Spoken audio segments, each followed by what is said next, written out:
Hello and welcome back to B2B with Extra Hands. I'm your host, Rashid Hamid, here to sprinkle a little creativity on your business strategy today.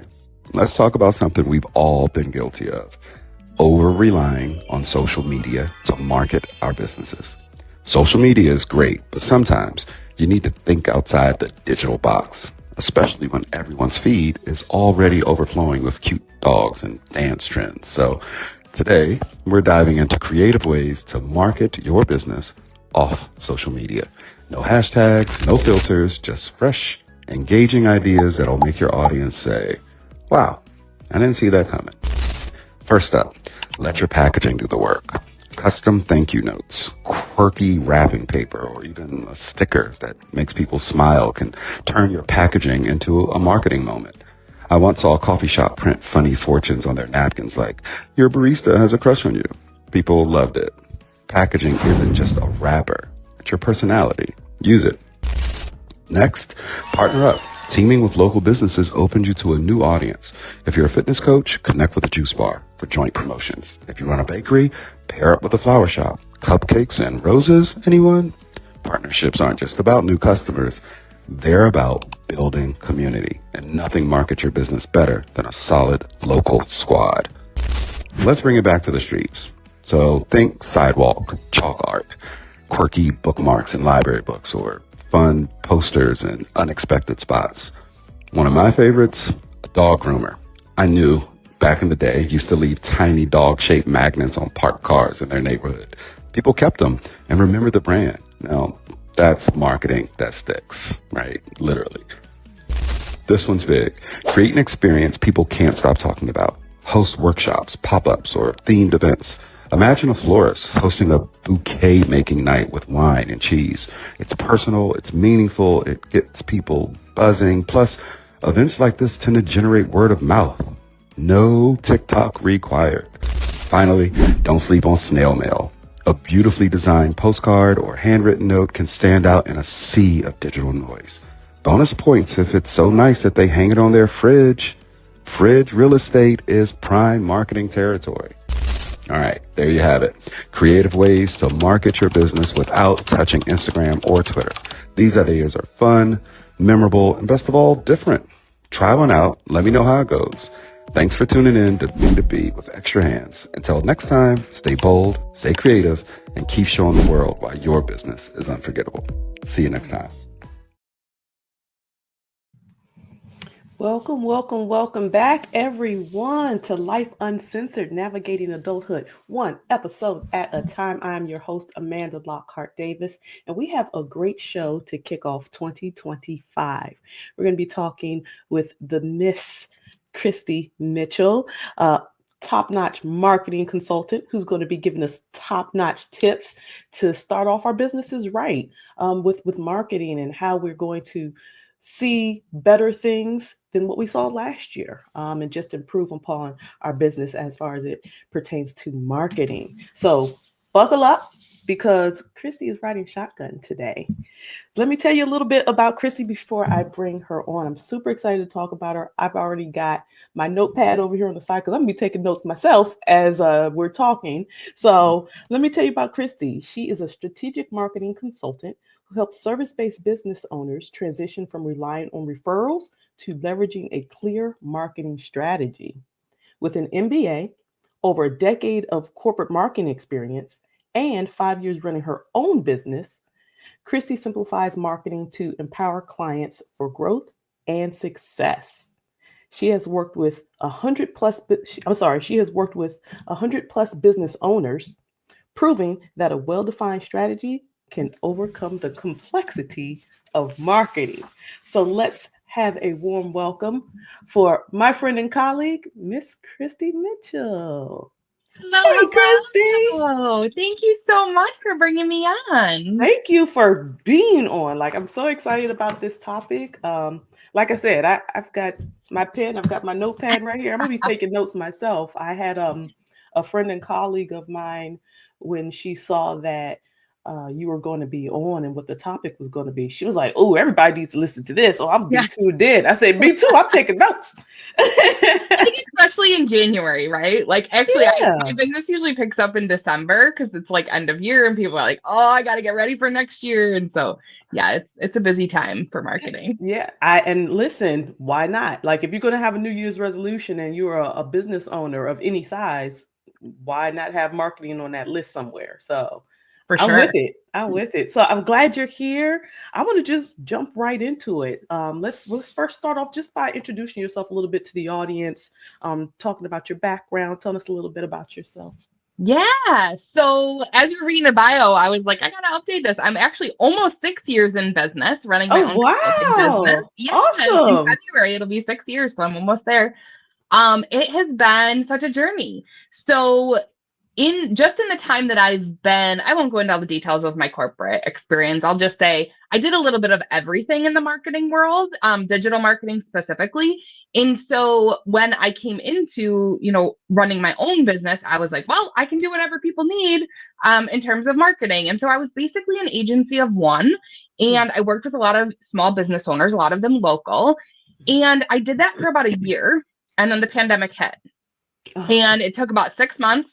I felt the effects hard. Most of my clients did not renew their contracts. And I found myself with like just one client. I was like, oh my gosh, okay. So if I need to rebuild and reinvent myself after only 1 year, let me take a step back and see, like, what do I want this to look like? And what I realized was I really didn't enjoy the marketing execution work. The work that truly got me excited and I felt like I was like living in my zone of genius was on the strategic planning side. And so I really made a huge shift in my business to focus on the strategic planning instead of doing all the execution. There's so many great execution people out there who absolutely love writing content and building websites and creating graphics and all of those things. And I have a great network of those people.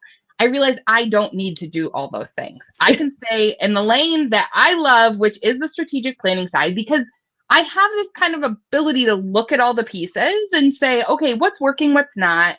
Do we need to take some things away? Do we need to add some? Do we just need to make sure that they really integrate more cohesively so that we have a strategic plan instead of these like disconnected tactics that we're not really sure why we're doing them and how they're performing for us? Got you. Wow. That's kind of eye-opening. I would not have thought you were going to say that as someone who's been in marketing as long as you. Yeah. You kind of said the opposite of what I thought you were going to say you liked doing in terms of the marketing piece of it. And I'm going to tell you, strategic planning, that's a trigger phrase for me because I feel like we are, one and the same with that. Like I like seeing pieces of the puzzle and then putting it all together in one big picture and saying, this is the target areas. This is what we need to hit. So I'm going to ask you to branch off from that piece a little bit. For somebody who doesn't have that type of sight, that type of vision to be able to do that. Yes. What is when you're talking to, maybe initial consultation with a potential client and you realize, okay, this person isn't that type. What's the first bit of advice you give them? Is it you need to find a SME that is their thing, or what do you tell them to do? In terms of like on a discovery call with a client? Yeah. I like to get a sense of like what they've been doing in their marketing. And usually, even if it's just like high level, like just list off like, where are you showing up on social? Are you doing emails? How are you getting your name out there? Just getting a sense of kind of what they've been up to. And what I can tell you is a lot of the time, maybe most of the time, when I talk to business owners, the marketing activities that they list off are mostly categorized in what I would call the top of the funnel. So I use the marketing funnel framework for the way that I teach marketing, the way that I approach it with my clients. It's super simple. It's not rocket science. But when I show it to people, they're like, oh my gosh, okay, this already feels easier. It feels simpler. And so when we think of the marketing funnel, at the top is attract, right? Because first people need to know about you. And typically that is where business owners are focusing all of their marketing efforts, is on the attract phase, getting out in front of new people. We need to increase our visibility. We need to increase our brand awareness. We need more people to know that we exist and what we do, which, yes, that's the first step. But you could get out in front of as many people as you want, especially when you're a service-based business owner, which is who I work with. That's not enough because you need to build that know, like, and trust factor. You can't just have people know you. They have to like you and they have to trust you, and then they're going to be ready to buy. Absolutely. And so the next, attract is at the top. The next stage is convert. That's getting someone to fill out a form so that now you have their name and email address. Now they've become a lead for you and you can stay in touch with them better. That third section of the funnel, which is usually the longest for service-based businesses, is nurture, right? We have to stay in touch with people over time. And typically that's done through things like email marketing and consistent social media presence. And then at the bottom of the funnel, we have closing the deal, which is making the sale when the timing is right. I usually talk to clients about things like testimonials, case studies, that kind of thing. What can you be doing in your marketing all along the way that's going to make closing that deal easier? And so that's when I get on those calls with potential clients and we're talking like, what have you been doing? You know, what are some of your goals? It usually becomes very apparent that they've been like maybe laser focused on one tactic, or they've been doing a bunch of things, but they all kind of fall in that top part of the funnel. Gotcha. And that is the big miss. Got you. Okay. Tell our audience again, what are the four? Yes. 4 pieces. You said attract. 4 stages of the funnel. Attract, convert, nurture, close. I love it. I love it. That's a great way. That's a great, for a person like me, I'm a very visual person. That's a great visual for a person like me. Like I can see the funnel. I can see, that's great. I can see the stages. And if you think about it too, right? If we're like putting stuff into the top of a funnel, but then there's like a big gaping hole, all of that is falling out of the funnel. So like how much is actually going to come out the bottom as a closed deal if you don't have something going at each of those stages to bring people along in that journey? Right. I love it. All right. Next thing I want to talk about, we're in 2025 now. What are some trends? Are there any new trends? But what are some marketing trends that businesses should be aware of as we are starting to gear up and get ready in 2025? Yes, I was so excited you want to talk about this because I did a post on it at the end of 2024, and I was just working on a LinkedIn post for this week on trends. So perfect topic. The number one thing, and this is not a new trend, but it's evolving and continues to evolve and will continue to evolve, is the use of AI. So one thing for me specifically in the realm of marketing and AI, I feel very strongly that we should not compromise our authenticity as businesses and as business owners and those people representing businesses. We need to be aware of the implications of using AI and what that can do to our authenticity. So for me personally, I have chosen to use AI in a way that helps enhance content that I've already created, not to create brand new content for me, because I feel very strongly that it needs to be my voice. It needs to be my thoughts, my expertise, all of those things. I want it to be me. It needs to be. Otherwise, I won't post it or share it. And so I think that with business, a lot of business owners jumping on the AI bandwagon early or in the middle here, it can seem like a good alternative to like paying a copywriter to create content for us. However, I think more often than not, what ends up happening is those business owners who are very aware of their brand and how they want to portray themselves and how they want to connect with their audience, I think they are hyper aware pretty quickly of how using AI is maybe not the best approach. And even though it might save you money, it is probably going to compromise the integrity of your brand and not going to be effective, because let's be honest, those of us who are especially on LinkedIn all the time, you can usually spot AI generated posts a mile away. Yeah, definitely. So let me ask you, let's talk a little bit more about that. Let's use examples of, like you said, like posts on social media or blogs, or articles. Would you say that it's okay to use AI to polish what you've already created? So you've written out a blog, but you want to make sure that you want it to look professional, sound professional. You want it to, whatever the things are. Yes. It's okay to write out your blog and then say, okay, AI tool, whatever it is, chat, Genesis, whatever, polish this up for me, and that's Yes. okay. But what you don't really care for is, hey, I need a blog about how trees are made, and then Yeah. letting the AI do the work for you. Is that what I'm hearing? Yes. There's a couple caveats to that though that I will Okay. share. So, and again, this is personal preference. So Sure. I have like long equated using AI in the way that you described, like, okay, write a blog for me on XYZ. Like, I have equated that in my mind. It takes me back to like middle school and high school days of us getting hammered into us like plagiarism. Like, do not Yeah. plagiarize. Like, you need to cite your sources. Like, and so I'm like, it just doesn't make sense. You're dating us, Kristi. I I don't know know. how I feel about I know. that. Is plagiarism even still a thing? I don't know. It's this like moral responsibility that I have that like my content needs to come from me. So with that being said, I think it's great to use AI for that use that you're saying, like clean this up, polish it up. I will also say I just shared this idea with someone in my membership group just this morning. She said, I whenever I go to create a LinkedIn post, it just ends up being so intricate and I want to like put so much information into it. And I said, well, why don't you write that and then give that to an AI tool and say, break this out into 3 separate LinkedIn posts for me. Right. If you're having a That's hard great time doing idea. that. So that's one use. The other thing I will say is if you go to my website, kristimitchell.com, and you look at my blog, my last handful of blogs usually have a video at the bottom. And I want to tell you something. That blog was written by AI based on the video that is posted there, because I'm using a tool that you feed it your own content. You feed it video and audio content, and it writes content for you. And it is really freaking good in terms of sounding like me. I always go through it. I always make edits, but it doesn't take heavy editing because it does a great job taking what I have said and putting it into words in a way that just really makes sense. So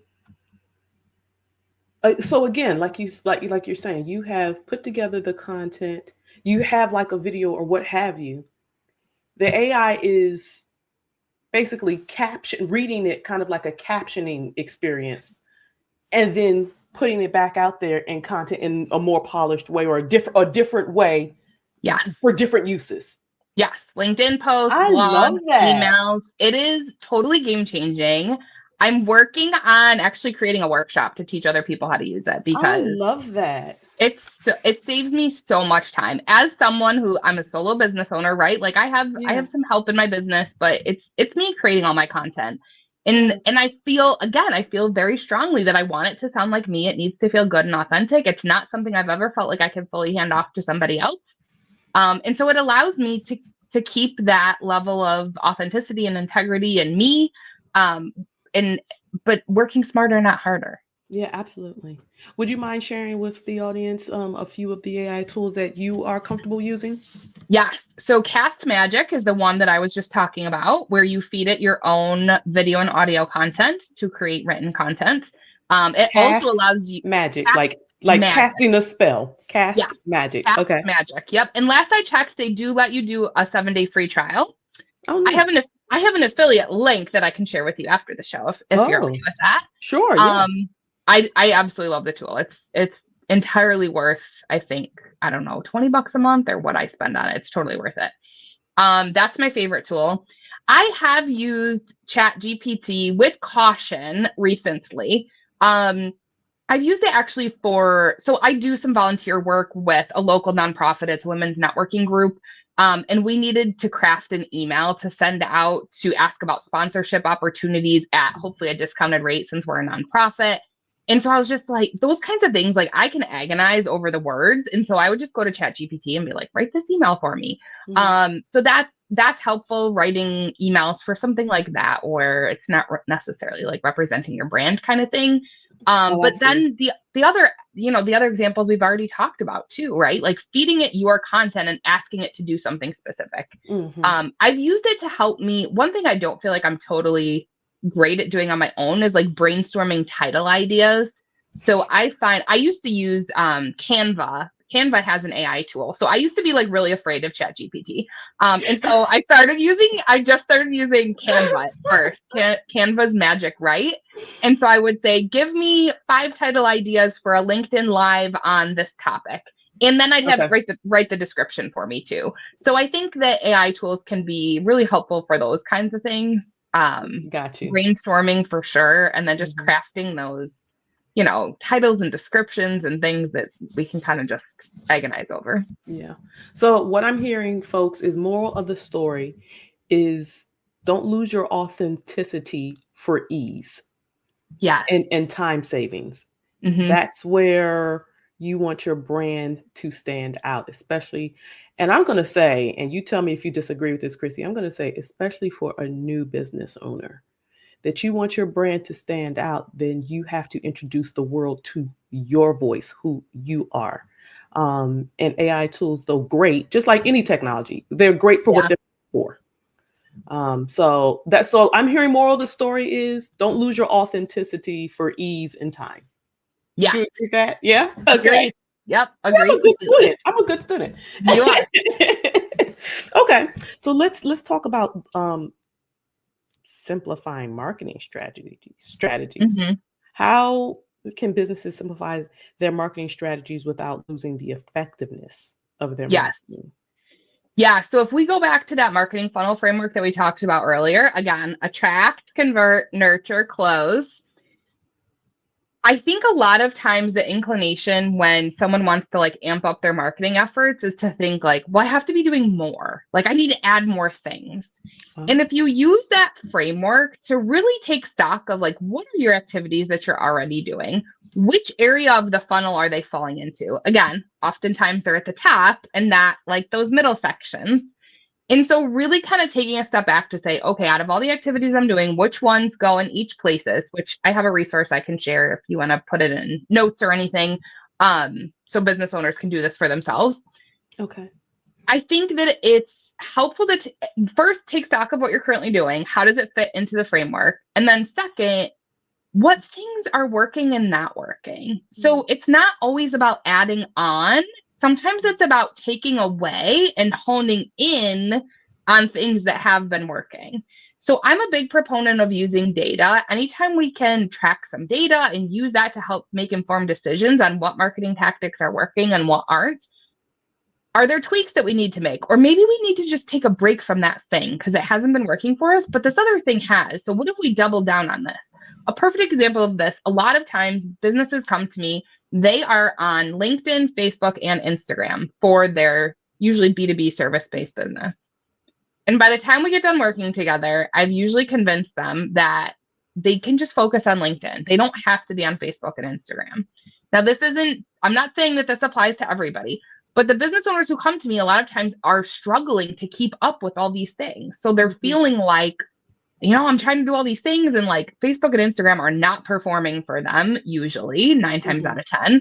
And so it's like, why are you stressing yourself out to be on this other platform when you get better traction on this other platform and you could take away the time you're spending on Facebook and Instagram and double down on LinkedIn and really get better results? So that's just one specific example, but it can be applied in a lot of different ways that I see with businesses who, again, are trying to add more and more, and it's not always about doing more. Let me ask you, because I think that you just hit upon a point that a lot of, especially small business owners can relate to. Why do you think that folks aren't getting as much traction on Facebook and Instagram? Unfortunately, I think it's just the way the platforms have evolved. They've become what a lot of us call pay to play. So organic reach and engagement on Facebook and Instagram has dropped significantly. And I will say on LinkedIn, especially lately, people are like, my impressions are way down. It happens, right? Like there's algorithm changes all the time to all of the platforms. But I would say just as a general rule across the board, when we're talking about these 3 platforms, LinkedIn has remained the place where you can get found organically and you can expand your audience organically. When I say organically, I mean not paying for ads. Right. Or boost or right. Yes. That's what they're called on Facebook, I think. Boost. Yeah. And that's the thing. I know people who had like very successful, thriving groups on Facebook. And because of algorithm changes that were made, gosh, it's probably been 2 or 3 years ago now, they all of a sudden couldn't even reach the members in their groups unless they paid to boost their posts within their groups. Wow. Like, it's insane what they've done, I think, with the Wow. algorithms and the reach. Yeah, that's wild. And Mhm. so do you think that's more specific to service-based businesses rather than product-based businesses? Yes. Yeah, Yeah, I would say so. yeah, I can't really speak from product-based standpoint because I don't work with those types of businesses. understand. But yeah, Yeah, definitely for service-based business. But again, I mean, even no matter really what kind of business you are, the algorithm is the algorithm. And if Facebook and Instagram want your ad money to be able to reach people, you're hmm, going to have to. And I'm not saying you need to spend a fortune depending on who your audience is and who you're trying to reach. But if you're trying to do it without paying for ads, it's increasingly difficult on those right, platforms. right. Well, let's backtrack a little bit because you mentioned a buzzword, data. Hmm. Data scares some people. It does. So, what do you say to those who are scared of the word data or having to deal with data or having to look at data and analyze it and break it down? And like, what do you say to those people? Honestly, I say find an expert. Mm, I was just having this conversation on my live show and podcast with a guest that we can't do all of the things, right? mm-mm, Like we mm-mm. can't as business owners be experts in all of the things. And so if data scares you and data gives you a headache and makes you want to pull your hair out, don't force yourself to try and become an expert in the data. Find someone who can look at it for you. Mhm. And maybe you have someone in your network who's willing to give you some tips without having to, full on hire a consultant and have them analyze and give it back to you. But I would say lean on people who are better at it than you if it's not your area of Yeah, expertise. yeah. No, I If you're like that. willing to learn, there's tons of great resources out there, right? YouTube Yeah. is endless full of tutorials and knowledge. So if you want to learn it, Absolutely. there's ways you can.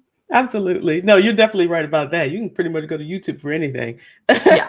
My kid got a Lego set for Christmas, and it's a transformer.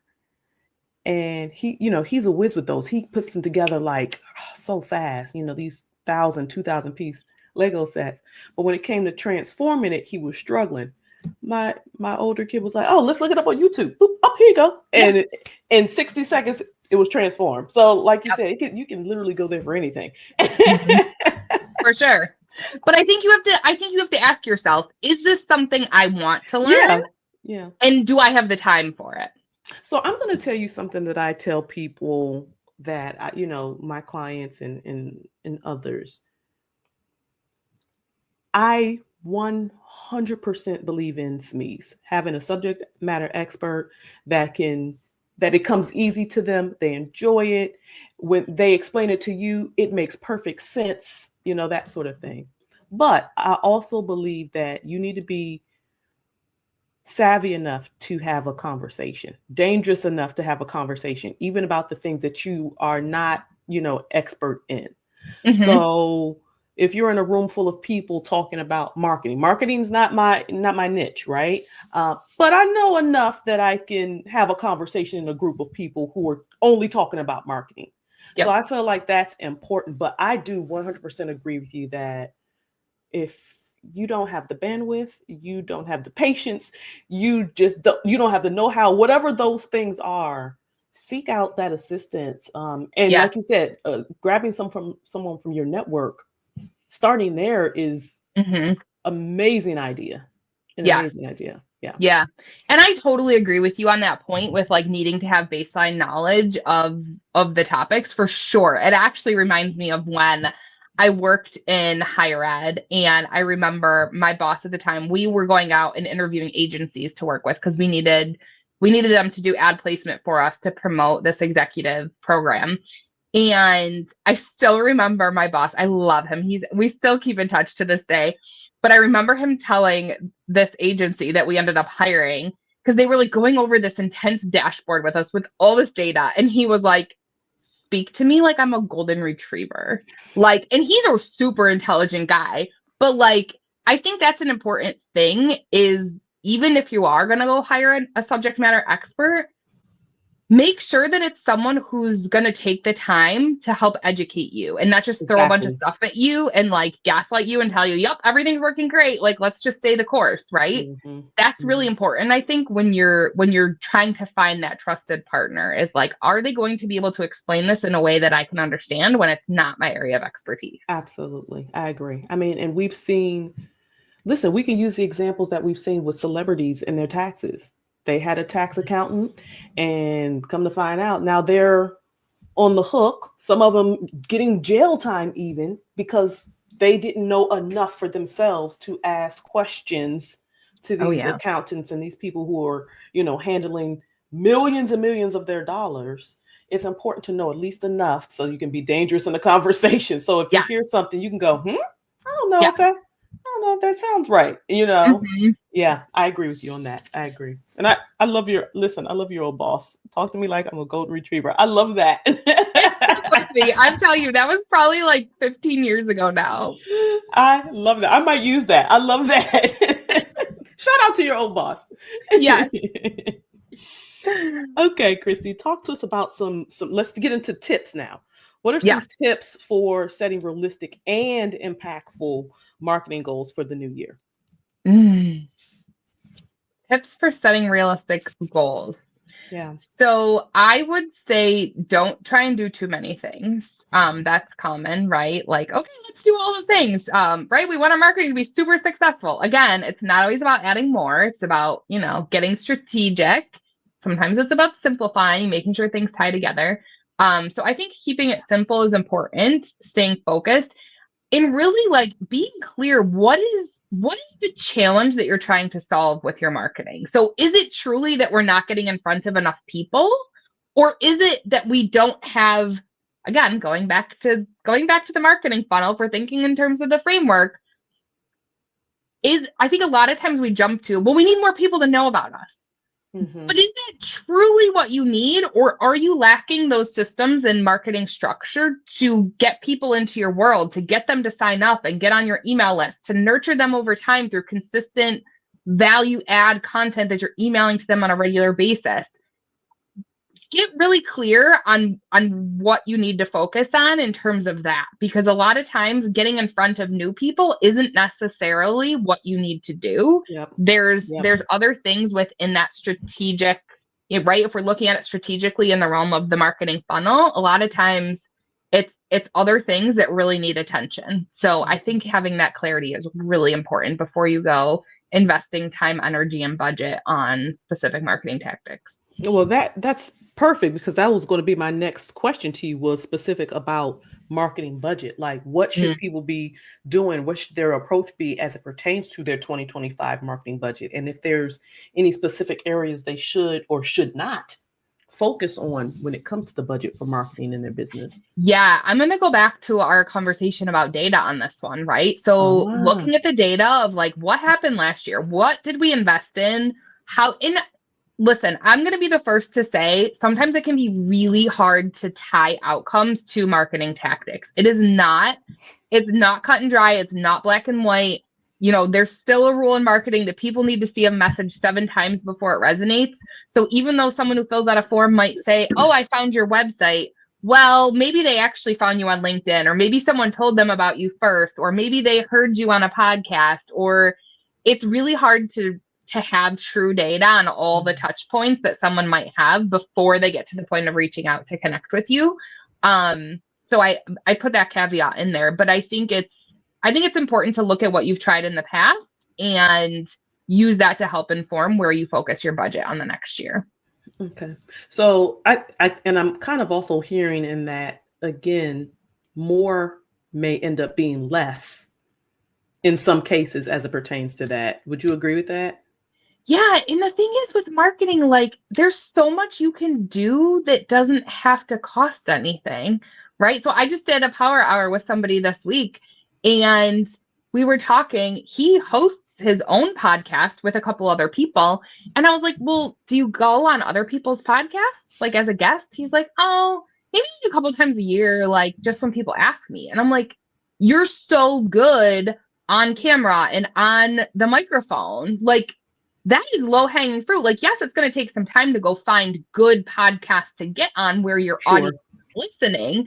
But I mean, aside from the time that you have to spend, that's free usually. You don't usually pay to be on somebody's podcast. Right. And so, like, thinking in those terms too is like, what's something different that we haven't tried that maybe doesn't require a huge budget or any budget at all besides the time investment?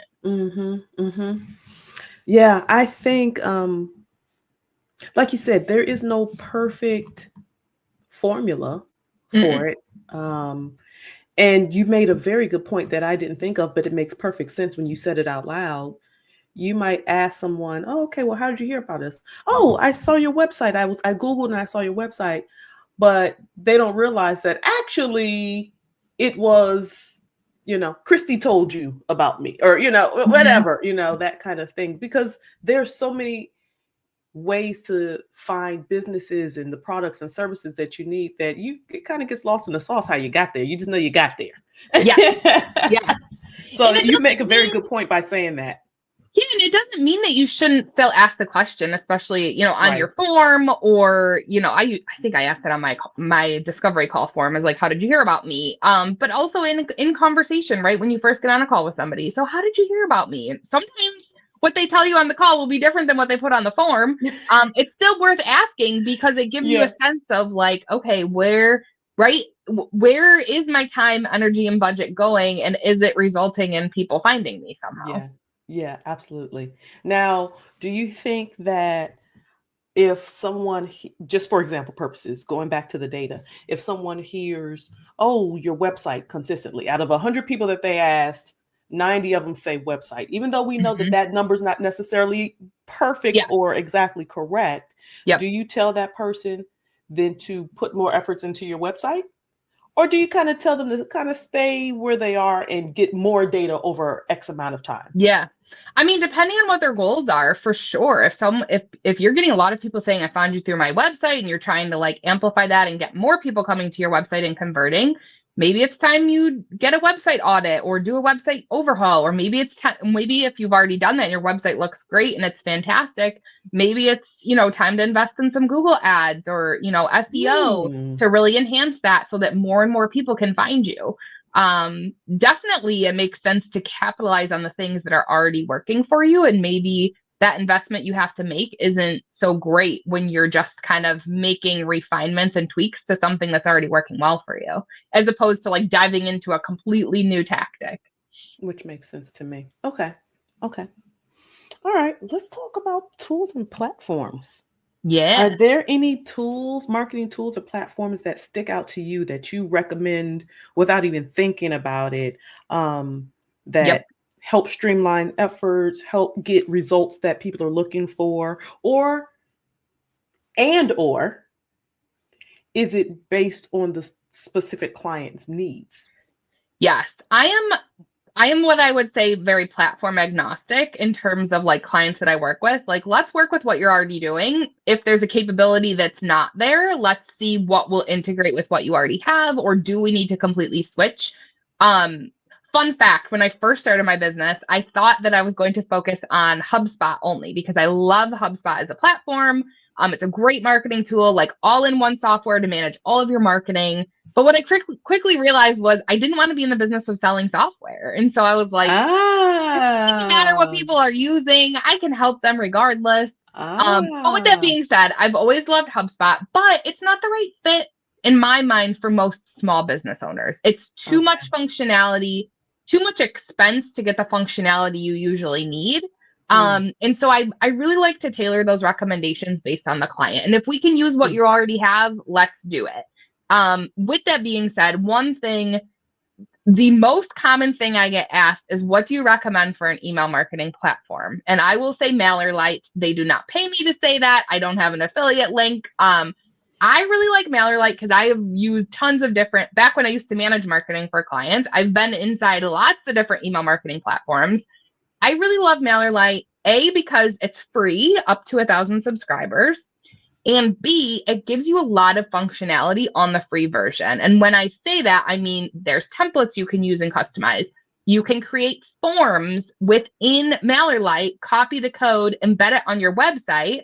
so that if someone wants to sign up for your email newsletter, they automatically go to MailerLite, and you don't need like a Zapier or some third-party integration software to connect the two things. Okay.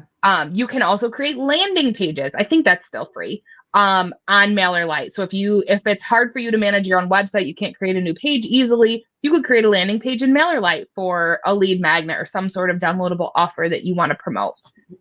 So I really, really like the tool for that reason. I find it to be pretty user-friendly. You can have really good like segmentation and grouping capabilities in there.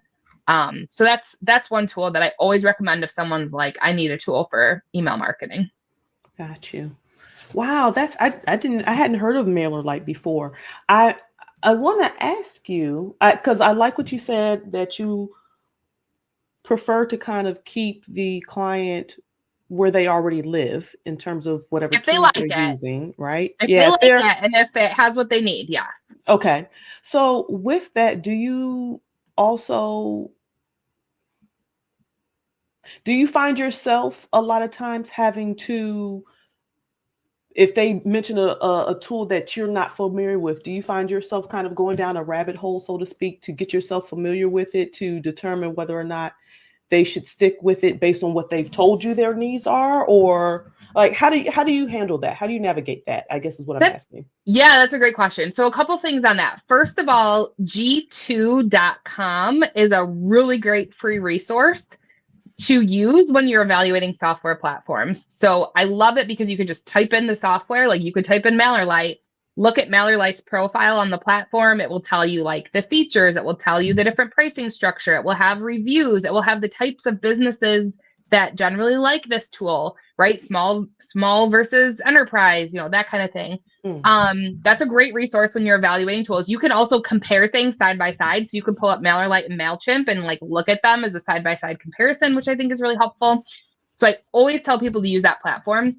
In terms of my work with clients, I'll be honest, I don't necessarily usually have to dive super deep into what their platforms are and the functionality. If they tell me that they're working great and they like them, okay, fine. I might have to do some finagling to figure out how can I find the data that I need to do my like assessment for them. But I don't usually have to get, super in depth on my knowledge on different platforms, because if they tell me it's working for them, okay, great. If they tell me it's not, then I can just lean on the knowledge that I have from other platforms of things they might want to consider. Okay. No, I like that. Okay. So I want to ask you to tell us the don't for the year. The don't for the year. Yes, as it pertains to marketing for your business, what would you say is Kristi's number one don't? Can I go back to something we already talked about at the beginning? By all means. Don't compromise your authenticity for ease. I mean, I'm using your words, but I mean, that's what it's all. I truly believe that for sure. I like that a lot. And I agree with you. Because at the end of the day, you want to be able to be truthful to yourself for your audience, for your client, for your customer. Yeah. I was going to say people can sense when you're being a used car salesman that we used to see, back in the 80s and 90s. People can tell when you're being a sleazy used car salesman. Yes. And that is exactly the point that I was going to make too, is that not everybody carries the same sense of responsibility to uphold their brand as I do. I recognize that. But I think it's also important to remember that if you're not taking a stand in your content, if you're not proactively building your brand in a certain way to speak to a certain type of audience, you get lost in the noise and you don't resonate with who you're trying to resonate with. So I think it's important from that standpoint too, not just this like moral responsibility kind of thing, but like understanding that if you're just using generic content, it's not going to be effective. You're not going to connect with those ideal potential clients, and then it's all just wasted effort. Yeah, no, I agree with you on that 100%. All right, you heard that, folks. Be authentic. There's reasonings for it, and you'll enjoy it in the long haul. Sometimes taking the long route is better than taking the fast, easy route. It is for sure. I've worked with, unfortunately, too many clients who say, we worked with an agency, they did all these things, but none of them really worked because the content was just blah. Like it didn't feel aligned to us. It wasn't, what we had hoped for. It didn't feel like it represented our culture and who we are as a company. And so I think you can certainly waste a lot of money on marketing if you're not keeping these things in mind when you're making those decisions. Mm-hmm. That's a great tip, Kristi. Great. I'm going to ask you this, and I really want you to sit on this. Okay. If you could give businesses one piece of advice for starting 2025 with a strong marketing plan that you knew if you said it out loud, they have to take it and run with it, what would it be? We talked about the don't. What's the big do? Honestly, the big do is going back to the marketing funnel framework that I talked about, because I think a lot of times strategy can feel, first of all, marketing feels overwhelming to business owners, right? Because the possibilities are endless. And the idea of a strategic marketing plan is like, okay, well, what does that really mean? Well, my interpretation of that is you have a structure in place that's getting you in front of people, bringing them into your world, allowing you to nurture them and educate them over time so that you can turn them into happy customers. To me, that's a strategic marketing plan. And that's why I use the framework that I do with clients, because it helps you wrap your brain around it and makes it more concrete and simple to be like, okay, I can do this. So if you can make sure that your marketing plan for this year addresses all of those 4 stages of the marketing funnel, you're going to set yourself up for way more success than if you're just like, hey, I think we need to run Google ads this year, or we really need to double down on our LinkedIn presence. Like, okay, but why? What purpose does it serve when you're looking at the entire plan? No, I think that's something that the audience can appreciate, because at the end of the day, having that structure, and listen, there's some people that just like screw structure, for whatever reason. I am not one of those people. I need structure. But having that structure is going to take you a long way. And that structure doesn't necessarily have to be exactly what someone else is saying. Whatever you feel is working for you, if you're getting the results you want to see, right? Yes. Yeah. No, I like that. I like that. Kristi, I would like you to talk to the audience a little bit about how you work. If you can walk us through a day of Kristi onboarding a client, what you do, what you don't do, so people just get an understanding for the Kristi Mitchell brand. Yes. So I actually have a few clients I'm onboarding all at the same time, which doesn't usually happen. So what I do, work with me really starts with, I ask you, I have a survey that you have to fill out. So I have a sense of kind of what your goals are, what your priorities are, what you've been doing. And you have to give me access to your marketing systems. Again, because I like to look at the data and also the content. So my first step is I always tell business owners, like, you can commit to working with me now. I'm not going to need to meet with you for probably a couple of weeks. So if you have a really busy schedule, fine, just give me access to everything. You don't need to worry about a thing. And then we'll meet a couple of weeks later after I have time to look through everything, analyze it, look at the content, and really come up with my recommendations. So typically I'm looking at website, your Google Analytics, looking at social media, whatever channels you're on, and also email marketing. Those are usually like the 3 big things I'm looking at for clients. Okay. So when you say that you ask for access to their marketing systems, it might not necessarily be I'll call it traditional, I don't know what word to use, or a specific marketing system. It could be, like you said, your Google Analytics because you have a website. It could be your Facebook Analytics because you have a page, and so on, right? Yes. Okay, I just want to make sure I understood that part correctly. Yes. Okay. So it's a multi-step process. You got to add me to your Google Analytics. Hopefully you have it installed. If you don't have it installed, I ask you to give me access to whatever website platform you're on, because sometimes there's some data that we could look at there. Gotcha. But then the first step is going to be, let's get Google Analytics installed so that we'll have more data to track over time. I also ask for some competitor websites, or like aspirational, just in terms of like SEO. So are there specific keywords that other sites are being found for that you might want to be targeting through your content, kind of thing? So I run a report, a tool that I use. I run your website through it and those competitor or aspirational websites through it as well. to give us a sense of the SEO and keywords, those sorts of things. How is your website performing from an SEO standpoint? Are there like big gaping holes that we need to address? Yeah, and then email marketing. What's the data telling us? What are your open rates like? What's your list size? What are your click rates? Subject lines, like how are you coming up with those subject lines? Do they look good? Can I give you a free tool that you could use to put your subject lines in to make sure you're optimizing for open rates? What does the content of the email look like?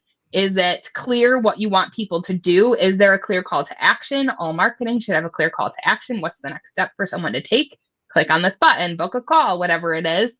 So looking at email marketing in that way, and then social media, again, the data and the content. What's the data telling us in terms of our engagement, our following, those kinds of things? What does the content look like? Is there consistency? Is it kind of all over the board? How often have you been posting? Are you posting at consistent times? Are you engaging with other people, not just posting kind of thing? So yeah, really doing that deep dive and coming up with all of my recommendations. And then we set up a call to debrief it all. And then we go into my content strategy process, which includes buyer personas, a content strategy workbook, content pillars, really just helping give you those guide rails and that plan for like, okay, what does my marketing look like going forward so that I'm creating content or my team is creating content that's going to resonate with those ideal clients that we're trying to work with. Oh, wow. Okay. So how long do you stick with a client? Yeah, so that whole process I just talked about usually takes about 1 to 2 months to get through, just depending on our ability to coordinate schedules. And then from there, it just depends on the client. So I work with coaches and consultants and solo business owners who are DIYing their own content. A lot of them come into my marketing support group afterwards so that they get that ongoing support, accountability, feedback on their content.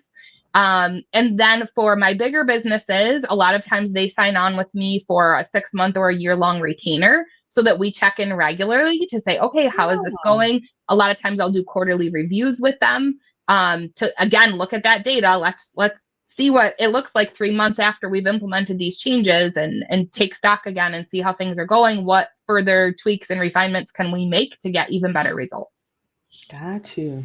That is awesome. I think that's a great process for working with your clients. And like I said, I'm a visual person. So I literally, as you were talking through it, I can see it happening step by step. So I think that's a great way to work. And I'm going to tell you, and I'm saying this firsthand, because I've worked with, a marketing agency or two in my business. That was not the process. I am told the way that I approach it is unique, so I feel good about that.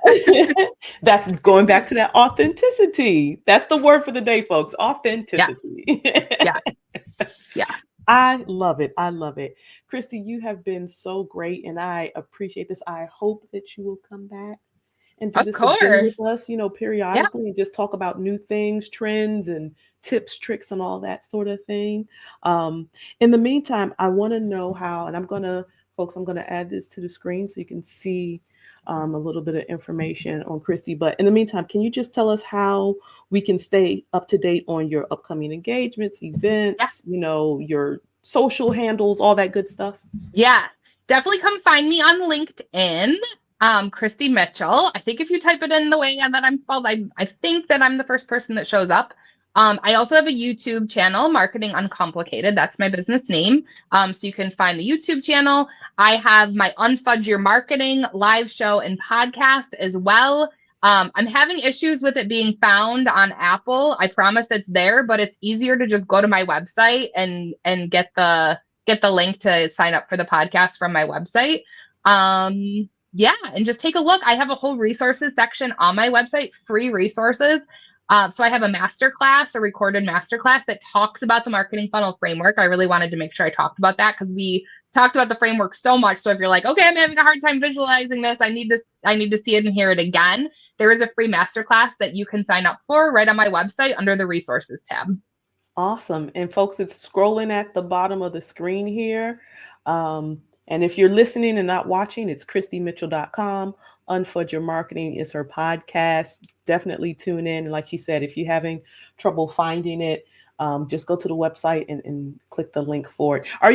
Is your podcast on other platforms? You mentioned It is. Apple. Yes, it's on, I think, all the major ones. Yeah. Oh, okay. Awesome. I don't know if it's because I have the asterisks in the title, if that's why it's like challenging to find it. I didn't think about that when I named it, but let's go to my website. You can find it that way. Awesome. But yeah, it's a ton of fun. Amanda has come on and been a Yes. guest. I like to talk to business owners about their past marketing experiences that didn't go so well. I'm so thankful that my guests are willing to be so open and transparent with their stories so that we can really talk about the lessons that they learned to benefit all the listeners. Absolutely. Yeah. And it was a ball of fun. And unfortunately, some of the stories that, people come on and talk to Kristi about, she's heard. I'm waiting for somebody to surprise you with something that you haven't heard. A lot of these. I'll let you know when that happens. Before we go, I would like you to tell our audience one of two things, or if you choose to do both, that's fine too. To tell our audience either your greatest joy, or you can tell us your favorite quote and why it's your favorite quote. I have too many favorite quotes to pick one. So I'm going to go with greatest joy. I'm going to say two things for that, though. First of all, my son just started playing basketball this season for the first time, and they had a bunch of games he hadn't scored.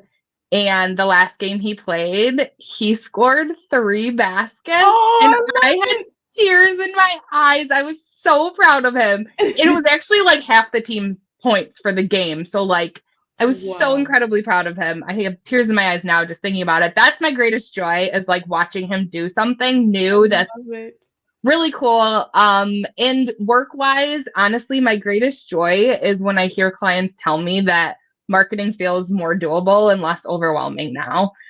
Because that's just, my work is done. Like, if they feel that way, it makes me feel really good.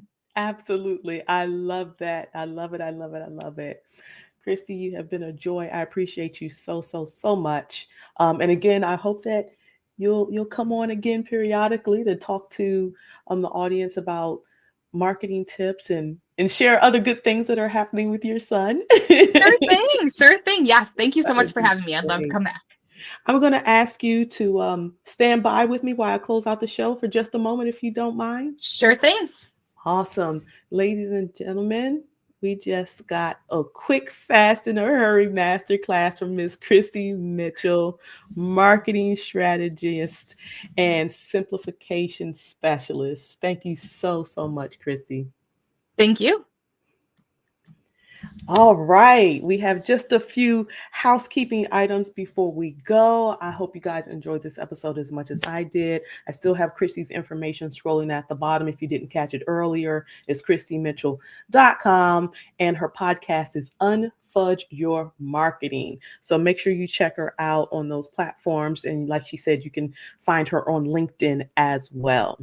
Couple of things before we go. If you are interested in being a guest on the show, you can reach out to us on our website. That's life-uncensored.com. Scroll to the bottom of the page and click in to enter a form to send to us, and we'll get in touch with you so that we can talk about having you on our show as a guest. If you are interested in showcasing your product or services on our show, same thing, go to our website, life-uncensored.com, and fill out the form. We'd love to be a partner with you so that you can advertise and promote your business. That's something that's near and dear to our heart, making sure that the word gets out, especially for our small businesses who are grand businesses in the making. All right. So that's, again, if you would like to be a guest on the show, or if you would like to promote, advertise your brand. And then also, if you have a topic that you're interested in hearing about that we have not covered yet, by all means, same thing, go to the website, fill out the form, and we'll look into it, see what we can do, see if we can find some interesting guests to talk about that topic. All right. In the meantime, I'm going to leave you all with this quote that I have for today's show. And that quote comes from Mr. Henry Ford. And the quote is, "Stopping Advertising to save money is like stopping your watch to save time. Think on that. All right, everyone. Stay hydrated, stay warm, and do something kind for someone. You never know. It might change the world. Until next time, toodaloo.